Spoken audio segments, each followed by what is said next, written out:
இன்னைக்கு நம்ம வீடியோவில் என்ன பார்த்தீங்கன்னா, நம்ம வீட்டாண்ட ஒரு காக்கா பறந்து வந்து உட்காந்துட்டு இருந்துச்சு. என்னடா இது கீழேயே உட்காந்துட்டு இருக்கு, யார் பார்த்தாலும் தத்தி தத்தி ஓடுதுன்னு பார்த்தா அது காலில் அடிபட்டிருக்கு. ஆக்சுவலாக அது வந்து ஹெல்ப் கேட்குது பழகுது, புரியாமல் நம்மளும் 2 நாளாக இப்படியே பார்த்துட்டு இருந்தோம்.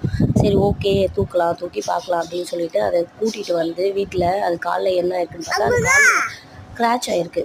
சரி ஓகே அப்படின்னு சொல்லிட்டு அதுக்கும் மஞ்சள் ஃபுல்லாக அதுக்கு அப்ளை பண்ணி விட்டுட்டு டெட்டாயில் வச்சு தொடச்சிட்டு மஞ்சள் அப்ளை பண்ணி விட்டுட்டு 2 டேஸ் நம்ம வீட்லேயே அதை வச்சுட்டு இருந்தோம். அடுத்தது மார்னிங் திரும்பி எழுந்து அதுக்கு மஞ்சள் அப்ளை பண்ணிட்டுருந்தேன். அதால் வலி தாங்க முடியல. இருந்தாலும் ஓகே அப்படின்னு சொல்லிட்டு அது கோஆப்ரேட் பண்ணுது. சில காக்காலாம் வந்து கையை கொடுத்துருல, அதோட வலி அதுக்கு அவ்வளோ இதுவாக இருக்கும்போது அது நம்மளுக்கு அந்த மஞ்சள் கூட கோஆப்ரேட் பண்ணுது. ஓகே அதுக்கு மஞ்சள் போட்டு சரியாகும் அப்படின்னு பார்த்தா அது ரொம்ப சொதன்னு ஆன மாதிரி இருந்துச்சு. மறுபடியும் அதை டெட்டாயில் வச்சு தொடச்சி சரி பண்ணி இன்றைக்கி மார்னிங்லேருந்து நல்லா பறக்க ஆரம்பிச்சிச்சு. அதனால் அவங்க அம்மா கிட்ட எடுத்துகிட்டு போயிட்டு மறுபடியும் அதை பறக்க விட்ட உடனே அது ஜாலியாக அவங்க அம்மா கிட்ட பறந்து போயிடுச்சு. அந்த வீடியோ நான் எடுக்கல.